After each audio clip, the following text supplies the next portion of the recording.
Good morning! Welcome to the 2020 Loyalty Awards program. Today's event recognizes the loyalty and commitment demonstrated by employees of SDO Vigan City who have continuously served the government for 10, 15, 20 to 40 years. To formally start our program, may we all rise for the Philippine National Anthem to be followed by a prayer.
أعوذ بالله من الشيطان الرجيم بسم الله الرحمن الرحيم فقال ربكم ادعوني أستجب لكم آمين يا رب العالمين الحمد لله رب العالمين الرحمن الرحيم مالك يوم الدين إياك نعبد وإياك نستعين اهدنا الصراط المستقيم صراط الذين أنعمت عليهم غير المغضوب عليهم ولا الضالين آمين اللهم اجمع شمل المسلمين وكريستيان والأمة في مدينة دباو وسلم دائما مجتمعنا هذا بالسلم والأمن والتقدم في بلدنا هذا آمين يا رب العالمين ربنا لا تزغ قلوبنا بعد إذ هديتنا وهب لنا من لدنك رحمة إنك أنت الوهاب ربنا إنك أنت الوهاب ربنا آتنا في الدنيا حسنة وفي الآخرة حسنة وقنا عذاب النار وصلى الله على خير خلقه سيدنا محمد وعلى آله وصحبه وسلم سبحان ربك رب العزة عما يصفون وسلام على المرسلين والحمد لله رب العالمين آمين يا رب العالمين.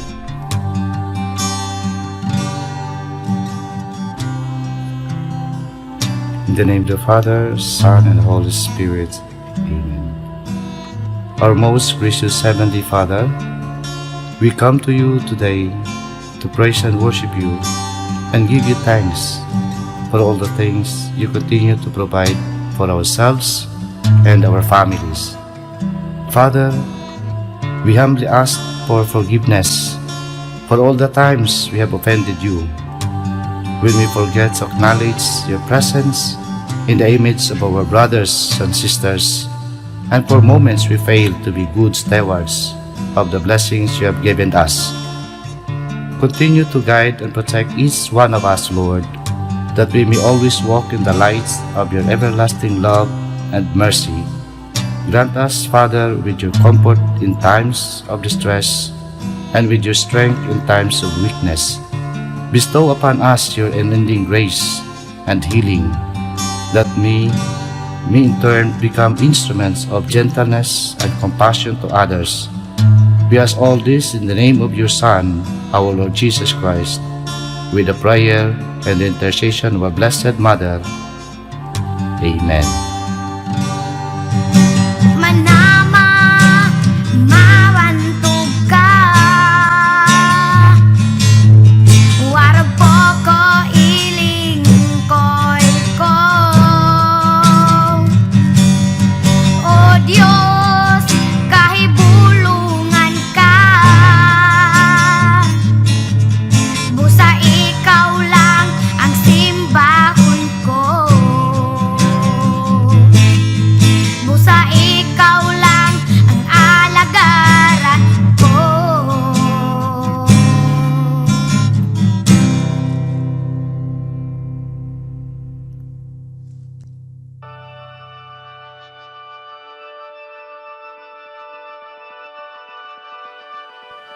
May I present the members of the SDO Vegan City Management Committee.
May we now listen to the welcome remarks of our charming Administrative Officer 5, Miss Annalisa C. Aureliado. To our Schools Division Superintendent, Ms. Gemma Takoykoy, our Officer in Charge, Office of the Assistant Schools Division Superintendent, Dr. Arnel Doctolero, the Chief of Curriculum Implementation Division, Ms. Marie Christine Natividad, the OIC, Office of the SGOD, Mr. Rodrigo Reyes Jr., our school heads, my colleagues in SDO Vegan City, our teaching and non-teaching staff, the honorees, and everyone watching this program, good morning. Today we commence the 120th Philippine Civil Service Anniversary Celebration with the theme, Philippine Civil Service at 120, Public Sector in the Age of Digital Transformation.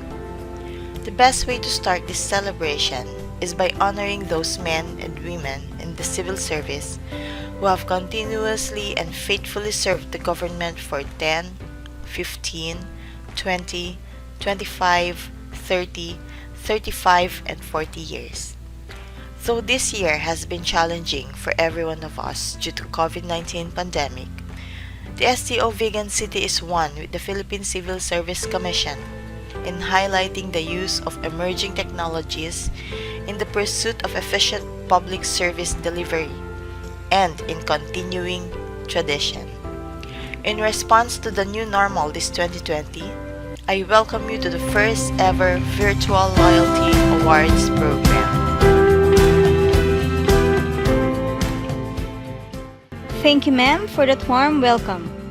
At this juncture, may we also hear the congratulatory messages from our Chief Education Supervisor of the Curriculum Implementation Division, Ms. Marie Christine L. Natividad, to be followed by the Chief Education Supervisor of the School Governance and Operations Division, Dr. Giovanni V. Velasco, who is ably represented by the Officer in Charge, Office of the Chief Education Supervisor, School Governance and Operations Division, Mr. Rodrigo Q. Reyes Jr.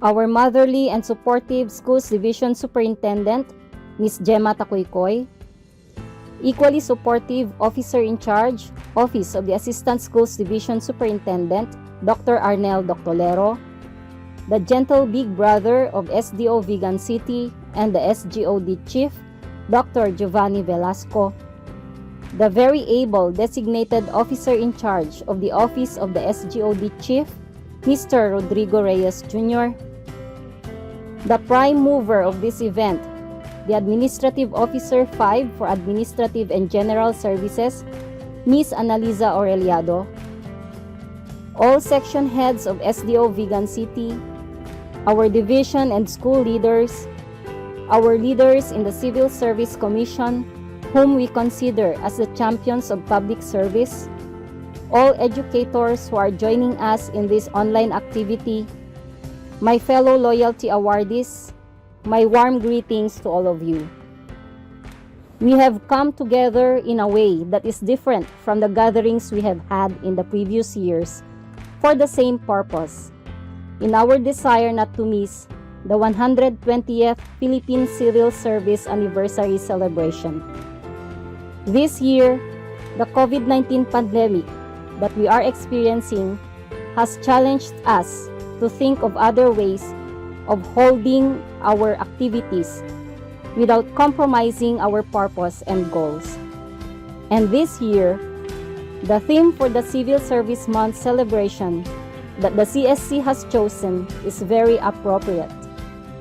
Philippine Civil Service at 120, Public Sector in the Age of Digital Transformation. At this time of emergency crisis, we in the public sector, especially in the vineyard of education, is challenged to deliver our services in ways that are appropriate to our present situation. Whether we like it or not, we are now challenged to use technology more often than we used to because it has become our greatest ally in reaching out to others in these COVID days. The various technology platforms are our means of communicating to our family and loved ones, co-workers, stakeholders, learners, and other people. Hence, we should grow professionally and be more technology savvy to cope up with the demands of the present times. Our age is not an excuse. We may belong to the generation of baby boomers, Gen X, millennials, or Gen Z. It does not matter, because once we are public servants, we are accountable. We have our responsibilities. We have our duties and functions to perform, and we have to be true to our oath of office. On this occasion of giving honor to educators in SDO Vigan City for being loyal public servants, awardees like me could have envisioned an awarding ceremony like what we have had in the past years. But we take pride that we are the first group of loyalty awardees who are accorded this manner of recognizing our services as lingkod bayan at mga lingkod bayani ng kasalukuyang henerasyon. We are actually having a celebration that will become an important part of the history of SDO Vigan City. Hence, to my fellow awardees, kudos to all of you. If we look back at the years we spent in public service, we would see vivid colors that represent the challenges we have surpassed and the ups and downs we went through as public servants. These vivid colors of life tests have formed a tapestry of lessons that inspires and motivates us to do more in the spirit of public service. Cheers to all of us. Mabuhay ang manglingkod bayan.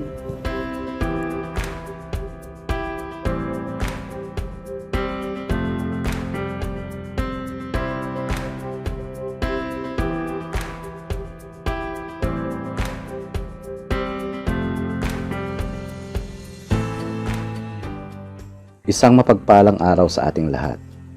Today marks a very memorable day for all of us, especially for this year's Loyalty Awardees. We have a reason to celebrate because this month is the 128th Philippine Civil Service Anniversary. SDO Vigan City is very fortunate to have teachers and non-teaching staff who are loyal, dedicated, and committed to public service. So as part of this month's momentous celebration, it is just proper to recognize their achievements, sacrifices, and contributions to the attainment of our vision and mission. To the awardees, I wish to express my sincerest congratulations. You are true advocates of quality education, as manifested by your determination and perseverance to accomplish great things for the improvement of the teaching-learning process and the development of the Filipino learners. May you continue to be role models and inspirations to your colleagues. Continue upskilling yourselves and be the best mentors to your fellow public servants, especially to the younger teachers and non-teaching staff.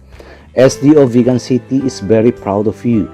Thank you for your commitment and dedication towards excellence. God bless us all and happy CSC Month.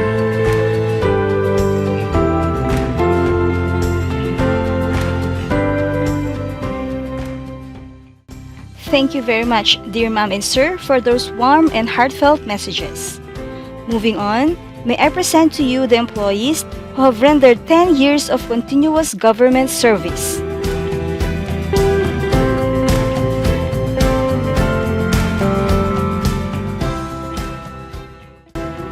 Miss Erlyn C. Abille, Teacher 3.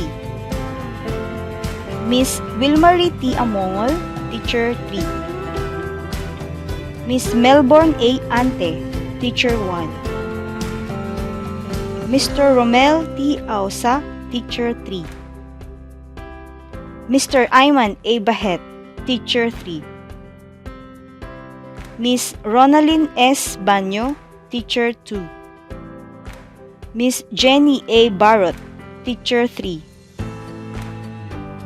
Miss Mila Rose A. Bondok, Teacher 2. Miss Leslie Ann D. Consolacion, Teacher 3. Miss Janet A. Epres, Teacher 3. Miss Jennifer F. Fabo, Teacher 3. Miss Bernadette D. Frial, Teacher 2. Mr. Jefferson R. Ganaban, Teacher 3. Mr. Adolfo D. Laza, Teacher 3. Miss Mary Louie J. Montano, Teacher 3. Miss Cheryl F. Ortiz, Teacher 1. Miss Yolanda A. Palas, Teacher 3. Mr. Froilan R. Pastor, Teacher 3. Mr. Winston P. Pila, Admin Assistant 3. Miss Arlene R. Planta, Teacher 3. Mr. Ronald R. Pre Jr., Teacher 3. Miss Rhea Eileen A. Quinto, Teacher 3. Miss Dorothy Joy G. Kipay, Teacher 3. Miss Leila R. Rabo, Teacher 3. Miss Marivic A. Raboy, Teacher 3. Miss Elizabeth Q. Racajo, Teacher 3. Miss Constancia F. Rielin, Teacher 3. Miss Marilyn T. Salvador, Teacher 2. Miss Sonia S. Soberano, Teacher 3. Miss Joanne R. Takod, Master Teacher 1. And Miss Ruby F. Tugade, Teacher 3. Congratulations to all our 10-year loyalty awardees. May we also listen to the inspirational message from our dynamic officer in charge, Office of the Assistant Schools Division Superintendent, Dr. Arnel C. Doctolero.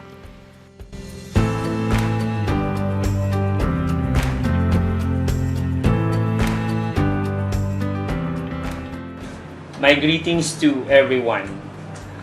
As we celebrate the 120th Philippine Civil Service Anniversary on this month, we at the Schools Division Office of Vigan City joins this celebration with the theme Philippine Civil Service at 120 Public Sector in the Age of Digital Transformation. The theme itself is very timely with the pandemic that we are suffering. So at this point of time, as we discharge the mandates of our position, we go on with the digital transformation. As we look into with the delivery of education and the Department of Education related with the remote delivery, particularly the blended mode delivery of education. So at this point of time, the SDO Vigan City joins this celebration by giving recognition to all our loyalty awardees who had rendered continuous service in the department. My joyous congratulations and greetings to all the awardees, and I join you to work well with the highest level of commitment and integrity to our department, to your community, to yourself and family, and to our country, the Philippines, as a whole. As part of this celebration, I would like to encourage everyone that let's practice to train our minds to see the good in every situation, no matter how good or bad the situation is. Again, congratulations to all the awardees, and let's join the Philippine Civil Service Commission as they celebrate their 128 years. Thank you and God bless.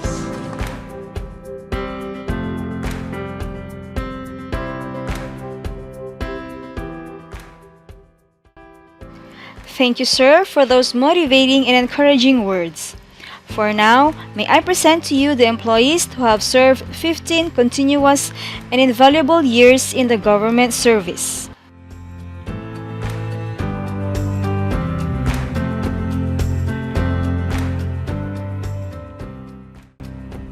Miss Maribel A. Adame, Teacher 3.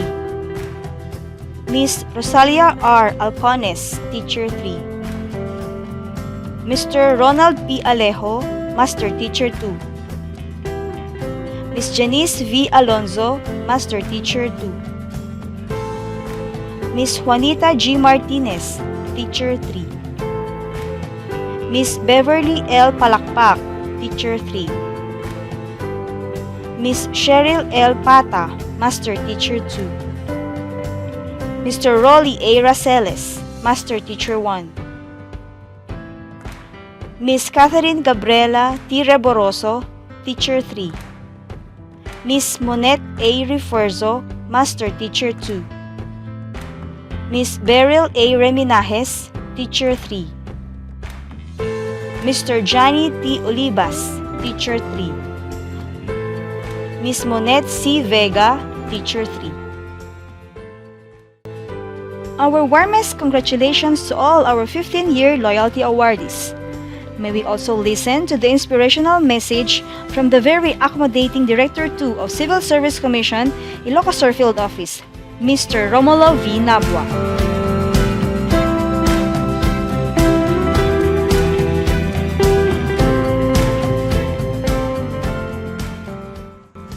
Blessed day to everyone. At the outset, the Civil Service Commission Regional Office Number 1 and the Ilocos Sur Field Office would like to convey our heartfelt congratulations to all our loyalty awardees for your invaluable, dedicated, and continuous service to the Department of Education, Schools Division Office, Vigan City. Marami na po tayong napagdaanang sakuna. Malalakas na mga bagyo, El Nino, La Nina, pagbaha, pagguho ng lupa, lindol, sunog, aksidente at marami pang iba. At sa bawat sakunang dumaraan, ang natural na karakter na pagiging matatag at resilient ng mga Pinoy ang siyang nagbabangon sa atin. However, the Philippines and the whole world were not as prepared in facing the coronavirus disease or COVID-19. This pandemic has posed challenges that have extended beyond health and physiology. Its impact to this day is extraordinary and bizarre, to say the least. It has embattled the economy, the education system, transportation, and tourism. It has changed our lifestyle. It has led us to become literally unsociable, snobbish, suplado, so they say. Ironically, for us to deal with and combat this pandemic together, our protocols and safeguards call for our being detached and not less than 2 meters apart from one another. While these restrictions have gradually increased, so does the need of alternative modalities for us to become once again close. These modes are through the use of technology and the internet. Nasusubaybayan natin sa social media at sa World Wide Web ang seamlessness of technology. Indeed, with technology, there are endless possibilities. Bukod sa pagsugpo sa pandemic, masigurong secure at safe ang mga mamamayan at mabigyan ng ayuda at tulong ang higit na nangangailangan. Isa din sa kinahaharap na hamon ngayon ng lingkod bayan is the continuous delivery of public service. More than ever, the government, the Philippine Civil Service, now faces unprecedented demands from its people, the burden to serve and deliver. The theme for this year's Philippine Civil Service Anniversary, which was first announced as early as December of 2019, appeared to be prophetic. Philippine Civil Service at 120, public sector in the age of digital transformation. While we are now in the digital ages, who would have thought that the theme would be this more timely and relevant 10 months later? What are our roles in the public sector, having technology and digital resources on the side amidst this pandemic. Starting from the needs of the expectant mother, how can she best avail prenatal care for herself and the baby inside her? How can both be best served during her delivery and post-delivery stages, given the circumstances in hospitals? How can an infant or a toddler be assured of the regular mandatory vaccines and pediatric care? How can a 6-year-old pupil avail of the best education without a laptop or an internet connection?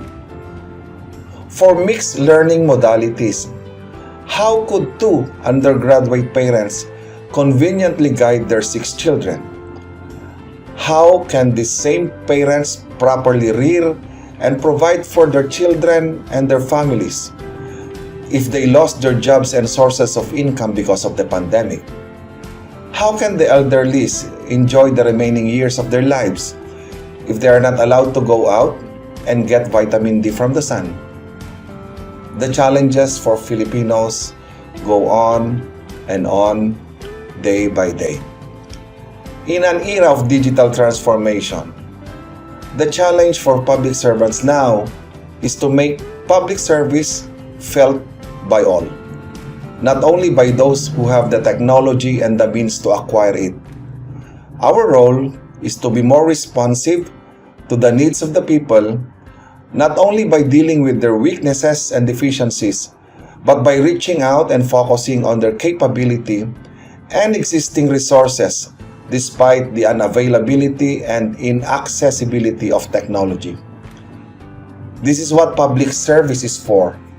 It must be public.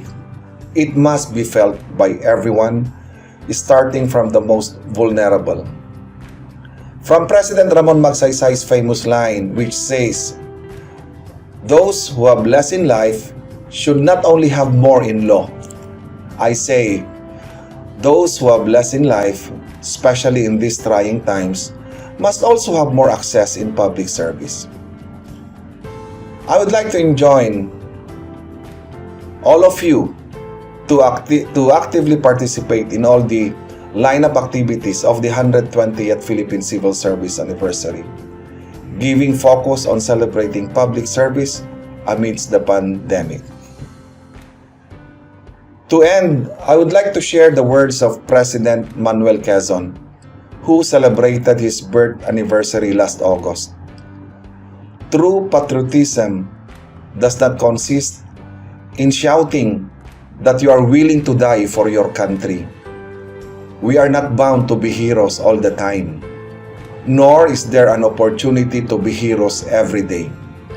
Just do your duty every day and you will be patriots. Thank you for this opportunity and once again, congratulations.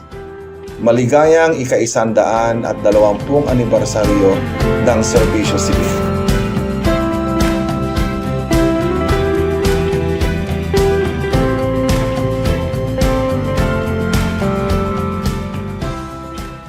Thank you very much, sir, for that very hopeful and timely message. Moving on, may I present to you the employees who have rendered 20 continuous and committed years in the government service.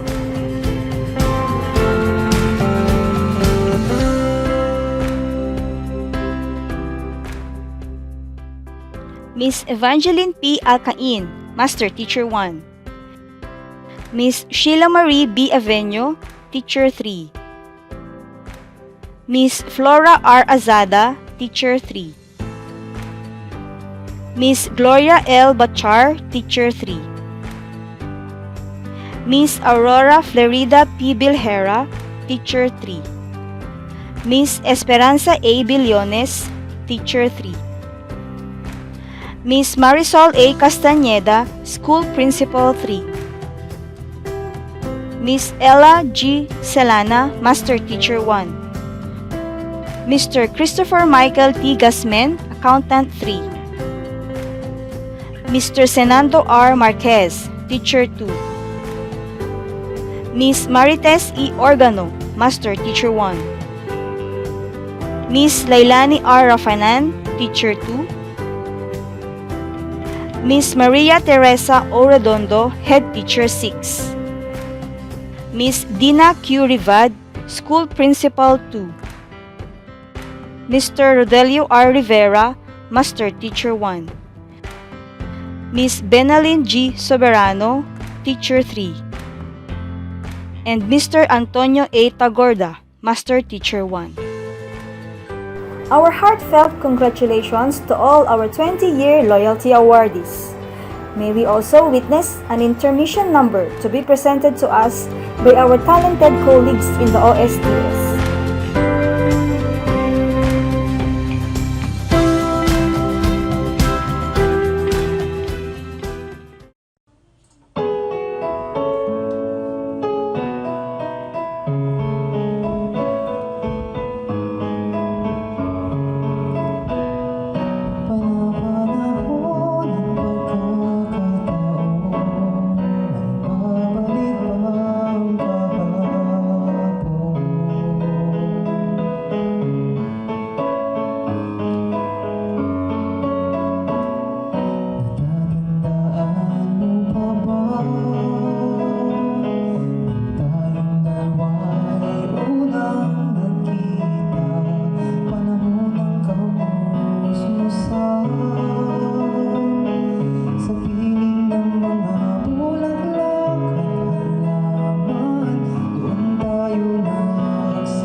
Thank you so much, guys, for that very fantastic intermission number.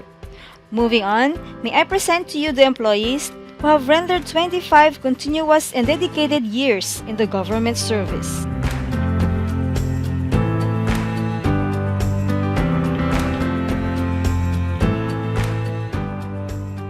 Miss Mirnalita P. Abad, Teacher 3. Mr. Eugene R. Aguilar, Teacher 3. Miss Maria Nona A. Ambida, Teacher 3. Miss Marites A. Arcaparlas, Teacher 3. Miss Rosemary R. Balcobero, Teacher 3. Miss Marilu P. Barrios, Master Teacher 1. Miss Marilyn A. Cervantes, Master Teacher 1. Miss Veronica R. Chan, Master Teacher 1. Mr. Solito S. Cortel, Education Program Supervisor. Miss Ofelia A. De Peralta, Teacher 2. Miss Cosmedine R. Gimangal, Teacher 2. Miss Regina A. Liagas, Master Teacher 1. Miss Marie Christine L. Natividad, Chief Education Supervisor. Mr. Dennis A. Quiliopo, Master Teacher 1. Mr. Robert A. Rabon, Master Teacher 1. Mr. Marcelino Q. Rabe, Teacher 3. Miss Evangeline A. Reclosado, Teacher 3. Mr. Glenn U. Tadena, Assistant Principal 2. And Miss Rowena A. Ubiña, Teacher 3. Our deepest congratulations to all our 25-year loyalty awardees. May we also listen to the inspirational message from our very supportive and energetic Schools Division Superintendent, Miss Gemma Q. Takoykoy, CESO 5.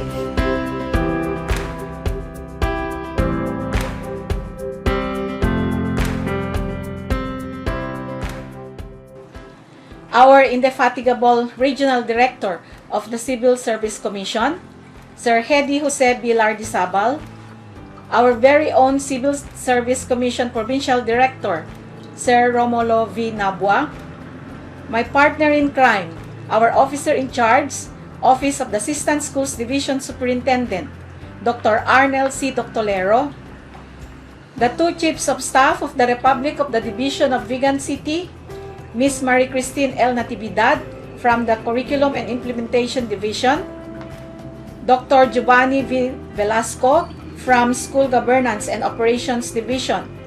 And in the official absence of our SGOD Chief, I would like also to acknowledge our hardworking Officer in Charge, Office of the Chief Education Supervisor, School Governance and Operations Division, Mr. Rodrigo Cureyes Jr., the prime mover of this activity, our Administrative Officer 5, Ms. Annalisa C. Aureliado, other SDO personnel, school heads, dear teachers and employees, the loyalty awardees, isang mapagpalang umaga po sa ating lahat.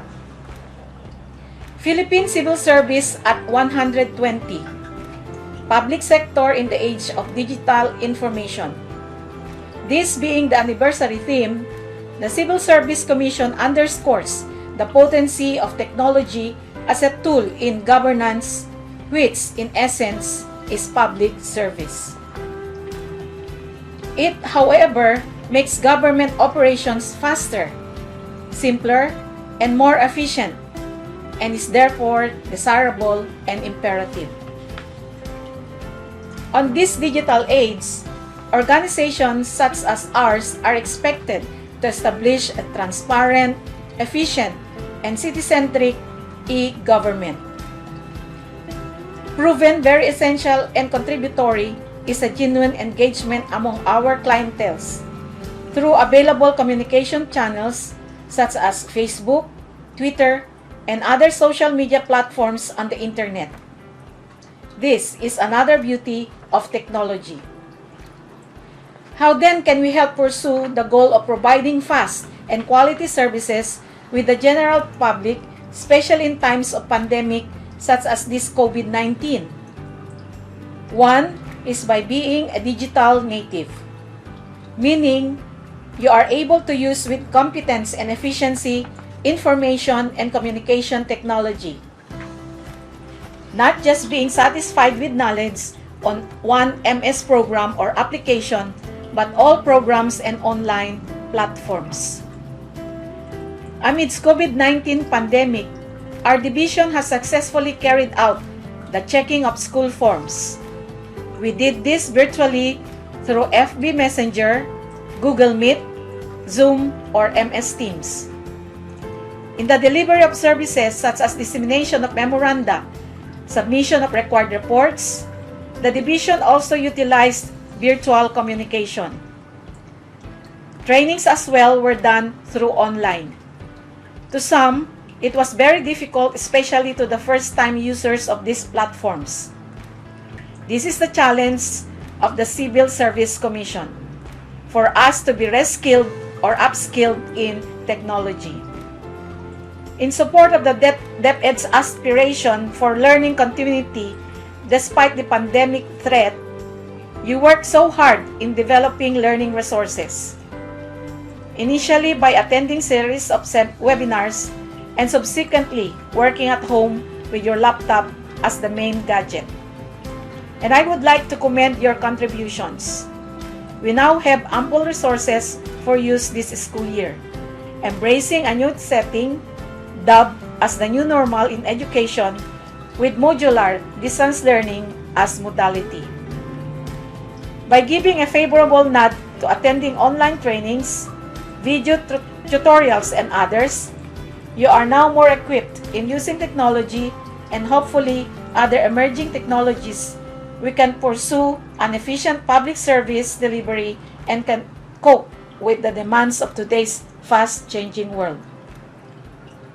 To the awardees, I give my warmest congratulations. I urge you to continuously nurture your craft. Exhibit your competence and compassion.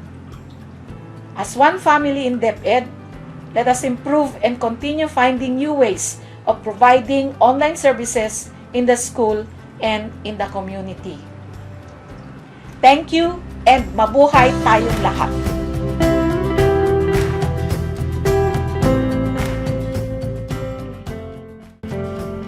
Thank you very much, dear ma'am, for that inspiring and motivating message. For now, may I present to you the employees who have rendered 30 and 35 continuous and fruitful years in the government service.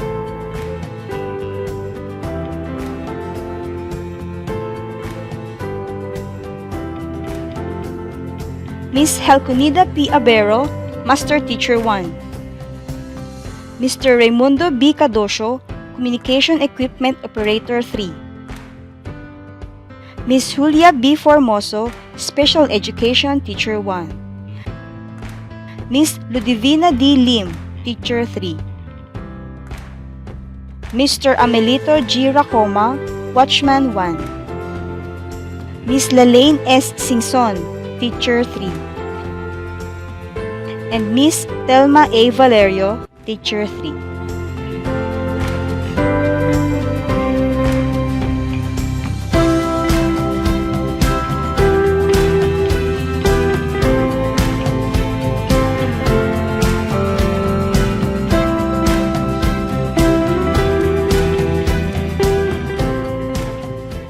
Ms. Monabel S. Ablog, Education Program Supervisor.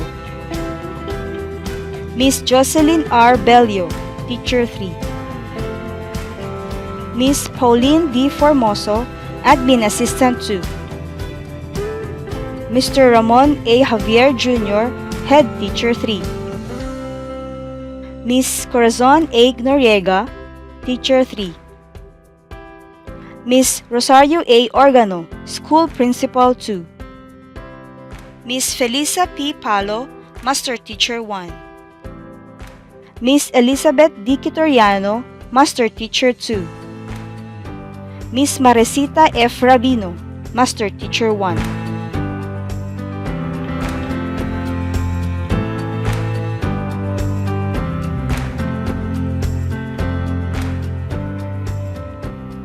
Our sincerest congratulations to all our 30 and 35-year loyalty awardees. And lastly, may we also listen to the inspirational message from our approachable and humble Regional Director of Civil Service Commission, Regional Office 1, Mr. Hedy Jose B. Lardizabal.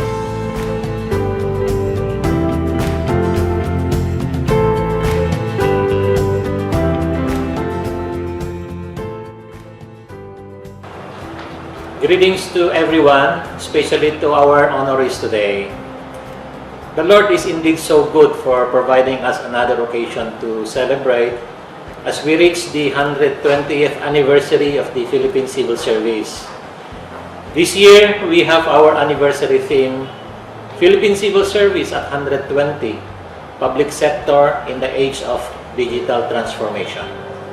But before anything else, I would like to extend my warm greetings to all of you, DepEd family of the Division of Vigan City, headed by our beloved Schools Division Superintendent, Gemma G.Q. Takoypoy, and ably supported by the teachers and administrative staff of this division.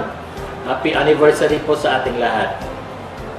Condoleezza Rice, former U.S. Secretary of State, once said, "There is no greater challenge and there is no greater honor than to be in the public service." Lee H. Hamilton also added, "I can assure you, public service is a stimulating, proud, and lively enterprise. It is not just a way of life. It is a way to live fully."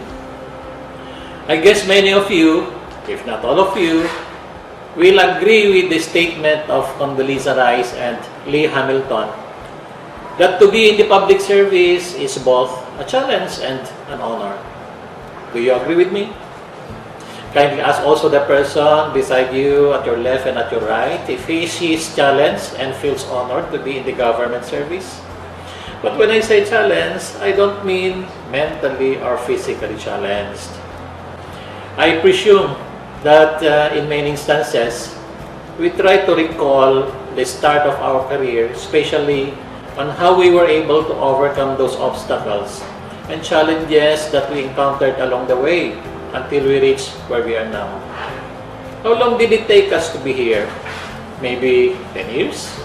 15? Or more than that even? Do we still reminisce them with fondness?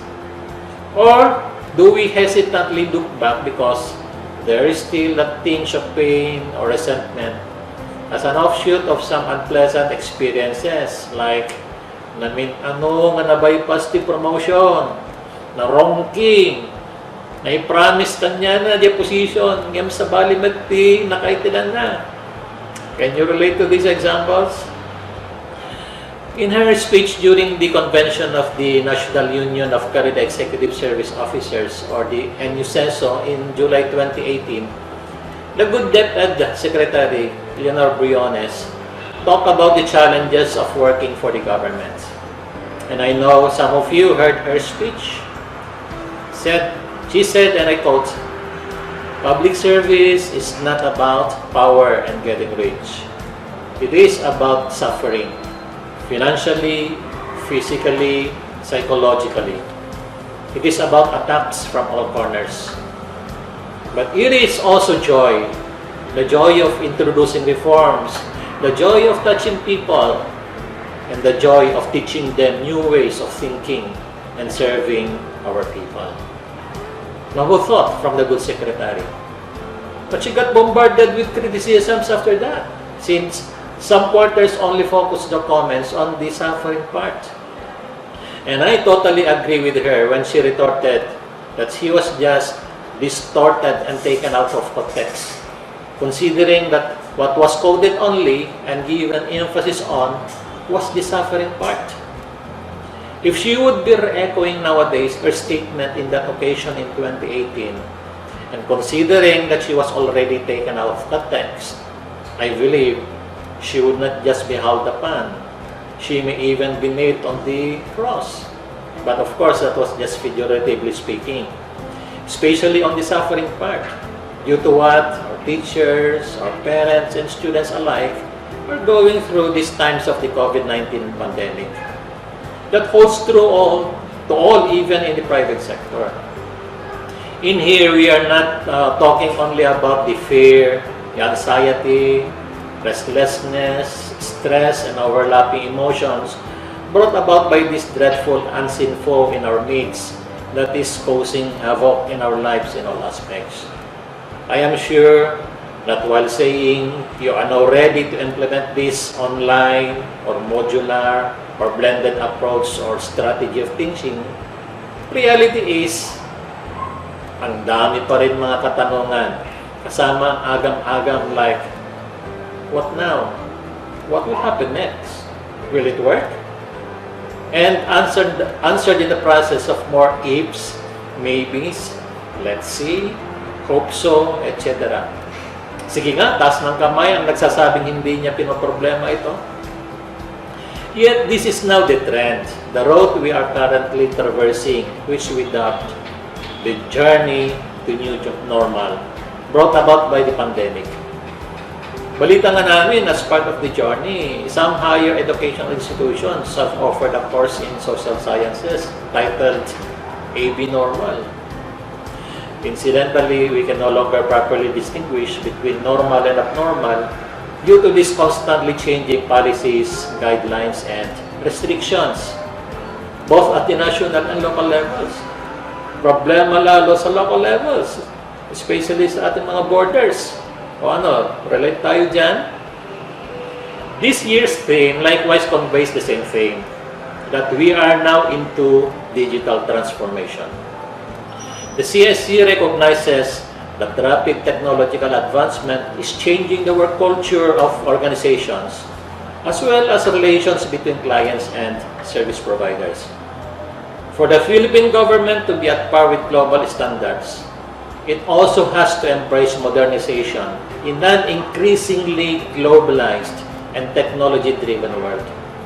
This is especially true during this COVID-19 pandemic crisis, when government had to cope with the rapid changes and government workers' innovative and sacrificial contributions to public service also shown. This makes our job more challenging, marrying both the need to cope with the demands of technology with that of coping with these existing conditions plagued by the pandemic that makes our resources getting depleted and scarce each day. Ang hirap, di po ba? Andyan na tayo po mismo ay di gaanong gamay sa mga gadgets. So, hindi po tayo techie. May problema po tayo sa connectivity. Walang subscription, wala pang budget, at maraming mga dahilan. Pero may time naman po tayo mag-Facebook, di po ba, kahit magdamagan? O, na naman tignan ng katabi, di po siya tinutukoy natin. Kung pwede nga lang, mas gusto pa natin makalaga at magparami na lang ng mga halaman, tulad ng legume, alocasia, snake plants, cacti, etc. Bentang-benta ang mga ito ngayon, di po ba? Pero tayo sa katabi. Indeed, the suffering part is only half of the equation involving our profession. But how about the brighter side or lighter side of things? I do presume that you agree with me that although working in the government entails a lot of sacrifices and made more difficult and miserable at present by this pandemic, on the other hand, it is fulfilling and rewarding. Sabi nga natin, luha at ligaya, joys and pains, days and nights, the ups and downs, and so on. Unless we are more of the pessimist or the insatiable types, that we only see the negative side of things, anything and everything. Yung bang palagi na lang ang sinasabi ay, okay, kaya lang, maganda sana, kaso, pwede na, pero papayag ako kung at walang katapusan sana. O, huwag na naman tignan po ang katabi, di po siyang tinutukoy natin. Mitch's album in his book entitled Tuesdays with Maury expressed it very well when he wrote, "The way you get meaning into your life is to devote yourself to loving others. Devote yourself to your community around you. And devote yourself to creating something that gives you purpose and meaning. As we therefore fit our awardees for reaching another milestone in their respective careers in the government, which we believe will give more purpose and meaning to their life and to their career, may this occasion also continue to kindle in everyone that fire within, the commitment, the desire, and the passion to go on giving the best we can in serving others, all for the glory of God. Again, congratulations to our awardees and to the Schools Division Office of Vigan City for organizing and giving this recognition. Sana po di tayo paghinaan ng loob at determinasyon, bagkus ay maging matatag tayo at patutuloy na gagampanan ang ating matungkulin, may ayuda man o wala. In closing, I share to you the words of wisdom of Napoleon Hill, where he said, "Great achievement is usually born of great sacrifice and is never the result of selfishness." Mabuhay po kayo at sana patuloy tayong maglingkod na maka-Diyos, makatao at makabayan. Thank you and good day to all.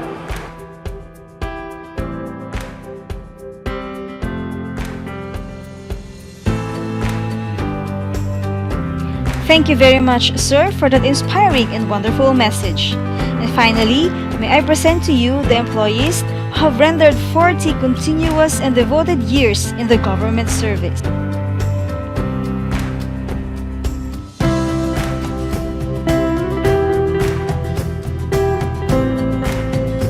Mr. Romulo Q. Quiteves, Principal 4.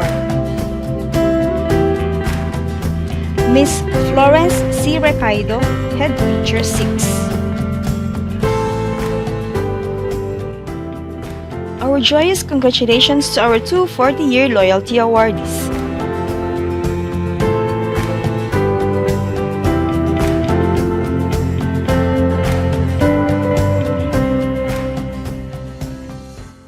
Pleasant morning to everyone. I hope you are all still with us as we reach the final part of our first ever Virtual Loyalty Awards program in celebration of the 120th Philippine Civil Service Anniversary. May I then take this opportunity to express our sincerest gratitude to our superiors and mentors, Ma'am Gemma, Sir Arnel, Ma'am Christine, Sir Vani, and Sir Rod, for their guidance and support in every activity we plan to undertake. We also would like to thank Sir Hedy and Sir Romulo of the Civil Service Commission for sharing their precious time with us. To our honorees, our loyalty awardees, again, our warmest greetings and heartfelt congratulations to all of you. Truly, you are our inspiration. To all those who in one way or the other made this event successful, we thank you for sharing your time, effort, and talents. And to everyone, thank you very much for your unending support.